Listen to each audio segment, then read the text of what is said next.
इचलकरंजीत महानगरपालिका निवडणुकीसाठी उमेदवारी अर्ज भरण्याच्या प्रक्रियेला वेग आला असून सर्वच राजकीय पक्षांकडून मोठ्या प्रमाणात शक्तीप्रदर्शन केलं जात आहे.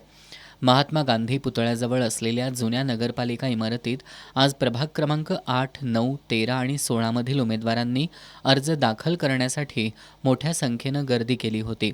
उमेदवार आपल्या समर्थकांसह मिरवणूक काढत अर्ज भरण्यासाठी येत होते. मात्र निवडणूक प्रशासनाच्या आदेशानुसार अर्ज भरण्यासाठी एकावेळी केवळ तिघांनाच प्रवेश देण्यात येत होता.